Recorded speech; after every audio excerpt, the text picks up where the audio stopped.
दाल की उपज का प्रमुख केंद्र लगभग 6 लाख हजार बीघे से ज्यादा में फैला है दाल का कटोरा, जो आज भी सियासी पेंच में उलझा हुआ है। कई सरकारें आई गई, टाल के नाम पर लोग सांसद और विधायक से लेकर मंत्री तक बनते रहे, पर समस्याएं आज भी जस के तस है। जैसे जैसे लोकसभा चुनाव की तारीख करीब आ रही, दाल का कटोरा कहे जाने वाले मोकामा टाल की सियासत भी सतह पर आ रही है।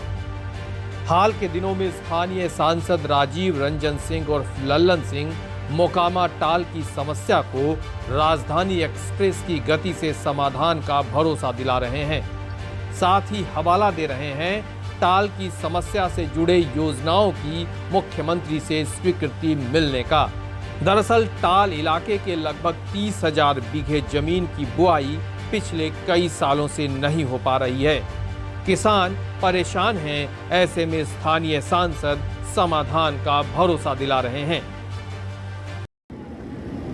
मुख्य तौर पर जो आपकी समस्या है वो समस्या है टाल योजना, और आप सबको मालूम है कि टाल की योजना बन गई। मुख्यमंत्री नीतीश कुमार जी ने उसको स्वीकृति दे दिया। स्वीकृति देने के बाद उसका टेंडर हो गया। टेंडर के बाद काम अलॉट हो।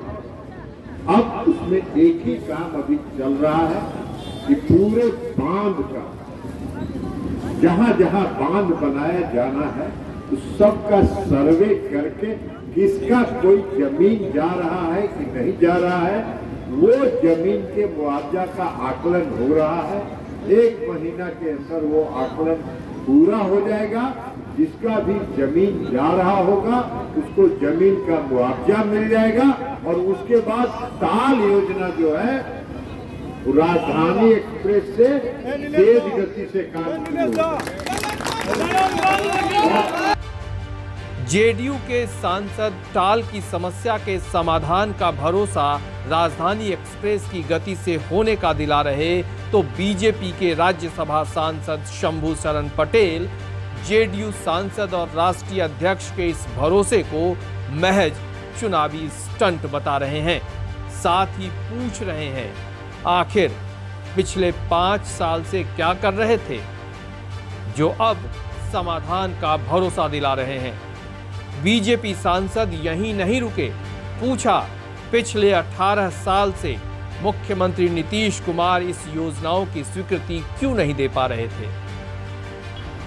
बच्चा होता है या पहले बच्चा का कपड़ा खरीदाता है। ललन बाबू बोल रहे हैं टाल योजना का टेंडर हो गया, अवार्डेड हो गया, तो बिना जमीन का किसको अवार्ड कर दिए। 15 साल से नीतीश जी क्या कर रहे थे। अब 1-2 महीना में आचार संहिता लगेगा, फिर बोलेंगे अरे जमीनें नहीं मिल पाया तो टाल योजना इस बार वोट दो तो अगले बार बनाएंगे। ये नीतीश जी की और ललन जी का चुनावी शगुफा है, क्योंकि उनको पता है कि 2024 के लोकसभा चुनाव में जेडीयू को आरजेडी को एक भी सीट आने नहीं जा रहा है, तो किसी तरह वो जो अपना एग्जिस्टेंस कायम करने के लिए ये सब बयानबाजी करते रहते हैं ललन बाबू। टाल पर सियासत बरसों बरस से जारी है। किसान बदहाल हैं, अपनी समस्याओं का समाधान चाहते हैं। पिछले कई सालों से बुआई नहीं होने के कारण अब किसानों का खेती से मोह भंग होता दिख रहा, पर सियासतदान के पास आश्वासन के मरहम के सिवा कोई उपाय नहीं।